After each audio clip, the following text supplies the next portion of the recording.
Hey, everybody, this is Joe Joseph, and this is the Daily Sheeple.com's Daily News Brief. Well, my good buddy, old Pope Francis, he's in the news again. My. I tell you what, the Pope just really, he knows how to say it when it has to be said. And Breitbart.com is reporting that Pope Francis is actually getting in the game with this fake news narrative. Hot dog. Because, you know, I didn't think that there was enough people actually speaking out against fake news. So I said, why not? You know, let's see what we can find if there's any notables. So I'm going to go over a couple of notables tonight that have come out and spoke about this fake news thing. And Pope Francis was one of them. And it says here, Breitbart.com says, in an exceptionally blunt language, Pope Francis is media that spread fake news, comparing it to, let me start over, because this is crazy. In exceptionally blunt language, Pope Francis is basically saying that spreading fake news is like, he's comparing it to the people who have morbid fascination with excrement, like poo fantasies. Oh yeah.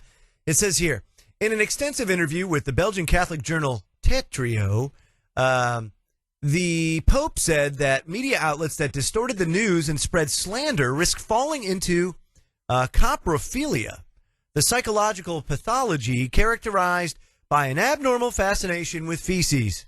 Yes, Francis added that people tend towards the disease of coprophagia.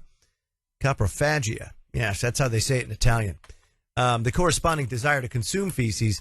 And so media that feed this desire can do great harm. Now, the mission of media, he says, is to build opinion and do immense good. Let me stop there for a second. If you go to journalism school, there are two foundational rules. That's it. Just two. Dos. That you follow.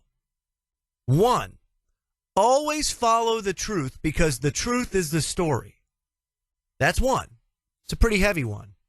And two, don't involve yourself or get involved in any entangling alliances that would prevent you from following rule number one. That's it. The job of the media is not to build opinion. It's to report the facts. It's to provide accountability where accountability may be void or lacking. Yes, can media do immense good? Absolutely. By providing that accountability, they most certainly can provide and be a source of light. But to build opinion, I guess you could say they do that, but that's not the media's responsibility. The media's responsibility is to follow the truth because the truth is a story. So, is that what the mainstream media does? Obviously not. And in this, Pope Francis is not talking about alt-right. He's not talking about the left. He's just talking about, look, you got people that report the news, you got people that lie. So he's absolutely right. Now, would I describe it as somebody that has a morbid fascination with poop? I don't know, man. I think that might be a little overshooting it. However, you have to be sick in the head to peddle some of the lies that the powers that shouldn't be certainly peddle and the propaganda that they promote, especially when you talk about how it affects people on just a multitude of different levels. Now, he goes on and says, without specifically mentioning the 2005 video of Donald Trump released during the recent U.S. presidential campaign, Pope Francis made an allusion to a very similar hypothetical case where media bring out people's past indiscretions. Very interesting. He says, the temptation occurs, Francis said, when a person, quote, perhaps in his past life or 10 years ago had a problem with the law or a problem in his family life. But he's already paid for it. In which case, to bring this to light today is serious and can harm or even annul a person. I want to say this, too, because that's very important. We tend to, as human beings, put people on pedestals. Donald Trump is probably the best example of how the population or a lot of people in the United States put him on a pedestal. look it, the man is far from perfect. I'm sure he'll tell you that if you ask him. But those that live in glass houses shouldn't throw stones. Folks, we all live in glass houses. We all have skeletons in our closet. And we all have crosses to bear. And who are we to judge somebody else, even if they may be responsible for committing heinous acts, like the Bushes? Don't get me wrong. If we want to have justice, then it's up to us, independent alternative media, to provide the accountability that's lacking by the mainstream media, because the mainstream media is nothing but propaganda. That's what we've done. And once we bring the truth to light, then it's up to the people to be pissed off enough or motivated enough to bring about an environment for justice. But for us to just go, oh, that Bush, well, he's this, he's that. Yeah, absolutely. I mean, he's a criminal, no doubt. I'm sure, we bring him to trial and we start bringing out actual evidence of Bush, a Cheney, Obama, Clinton. It doesn't matter.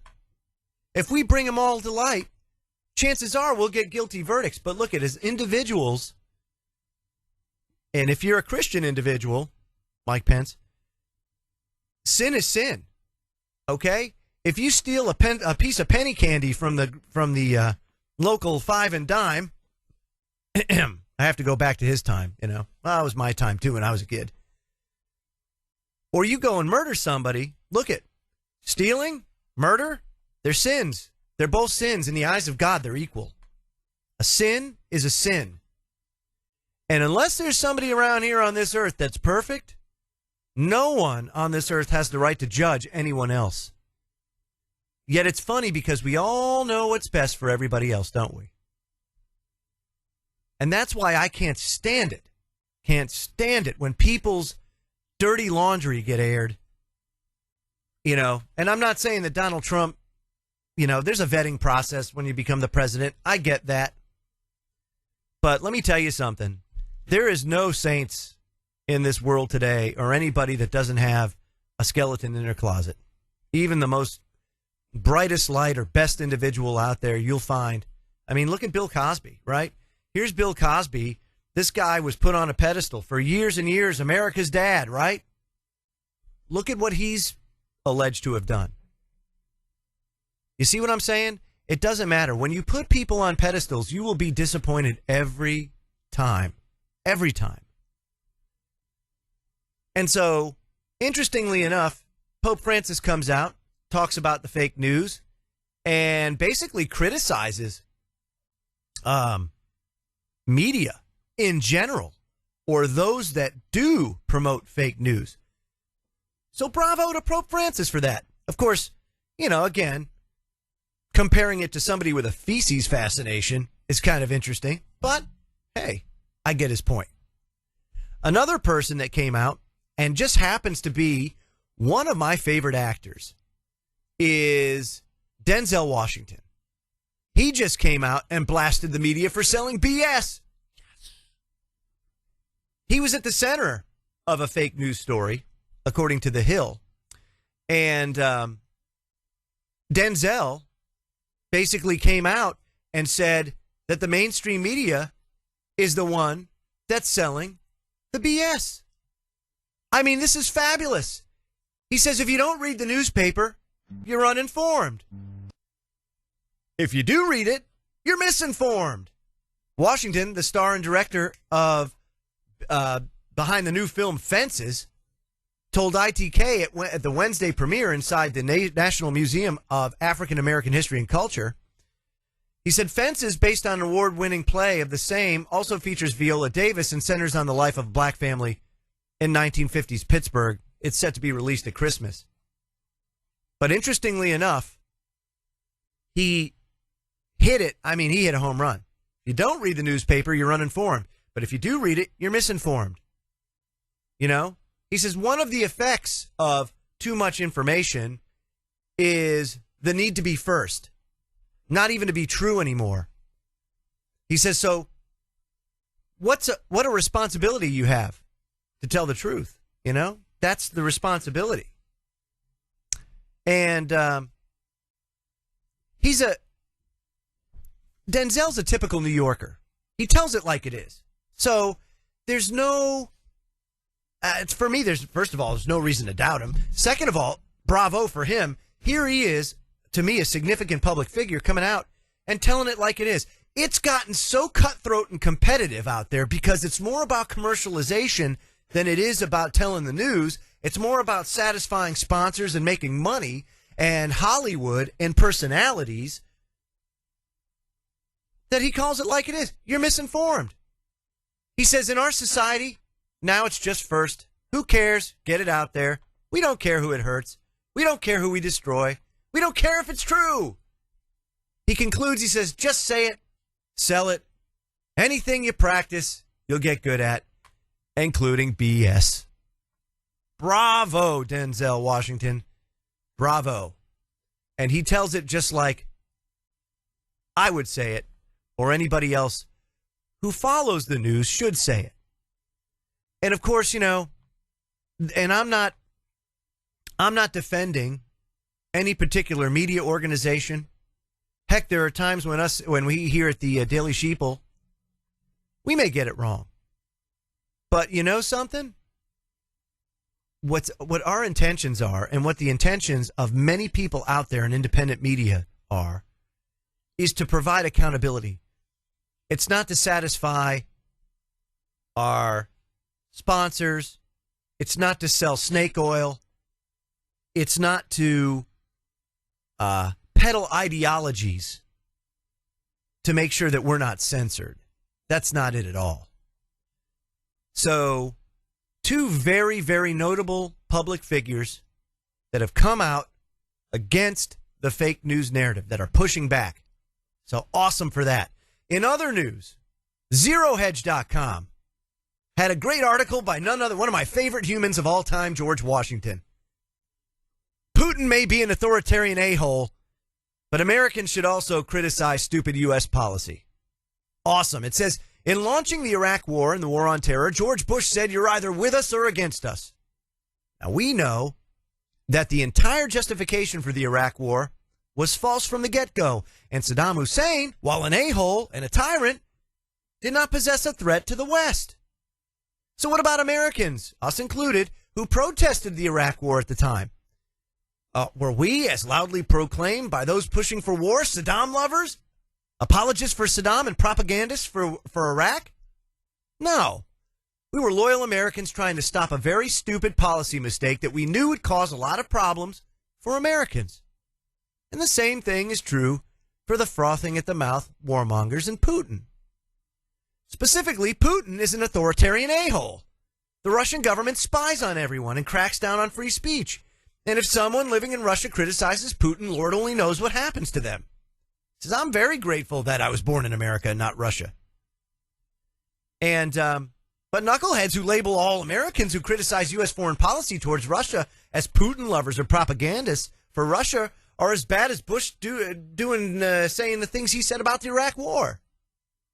Indeed, it's virtually the same numbskulls pushing the McCarthyite, we've got to stop them because there's a Ruski under every bush nonsense who pushed the Iraq War.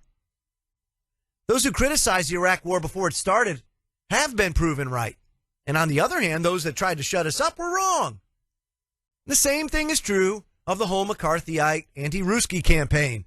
Those of us pointing out that the U.S. foreign policy towards Russia is stupid are trying to save America from further harm. See, because, folks, that's what patriotism is all about.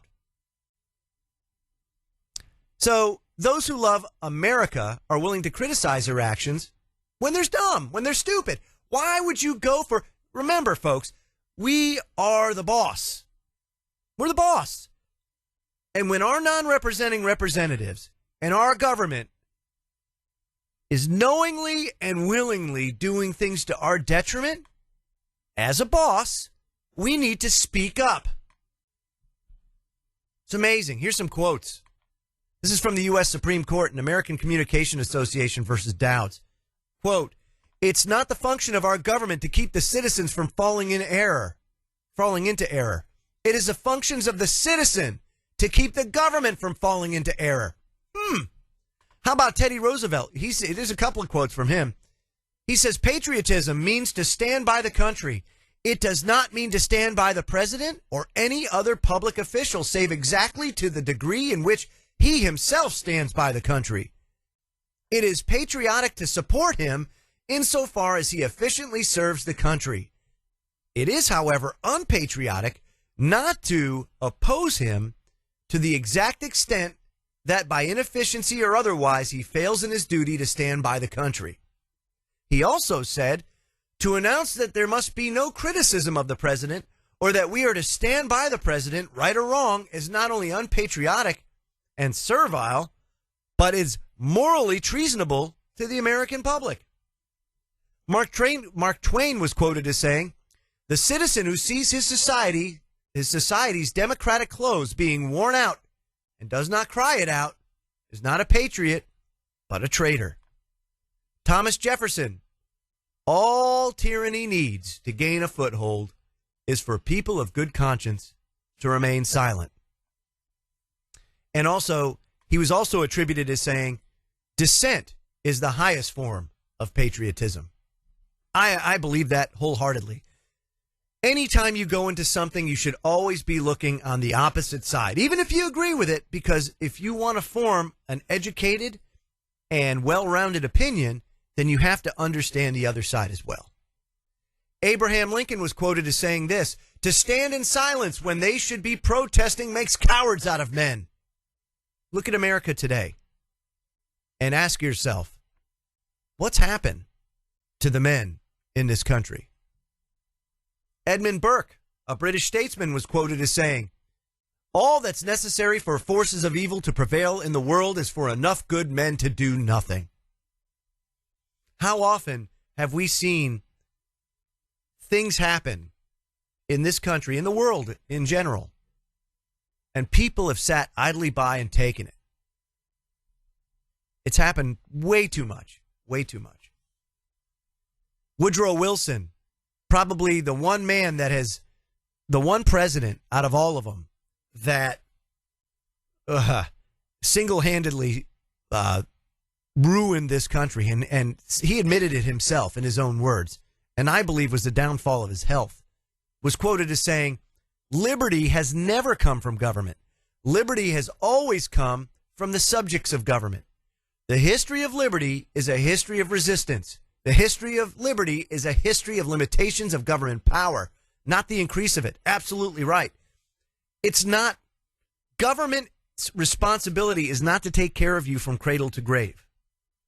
I mean, it's nice that you get a lovey-dovey feeling, but more times than not, no, every time when men and women, human beings, are given power over others, that power corrupts.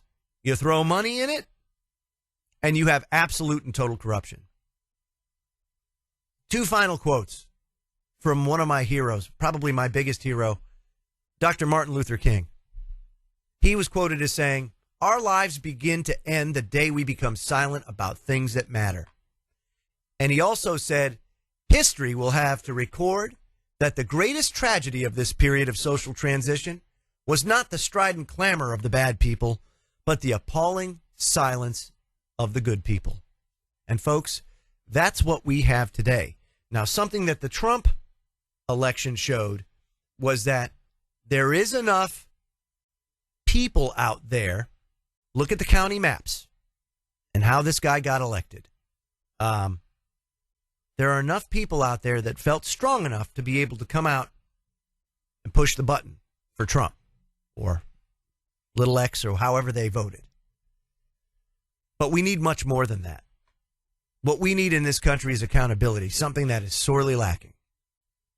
And it's only you, the people, that can provide it. You know, we at the Daily Sheeple and other alternative media sites can do our damnedest to dig up whatever news and information that we can to give you the tools needed to be able to go forward and to be able to provide and push for that accountability. But we can't do it for you. And We need your help. So don't fall asleep. Don't be lulled into a false sense of security because of a President Trump. We need to provide and be ever vigilant in providing this accountability and ensuring that there's a country left for our progeny down the road. Because I'll be quite frank with you, I don't want their one world government. I'll do without it. If we can come up with a kumbaya one world government where we all love each other and hold hands, I'm great. But their one world disorder, no, sir. Not me. Not having it. I'm Joe Joseph. This was the DailySheeple.com's Daily News Brief. I'll have one again for you tomorrow. Have a great night, everybody. God bless.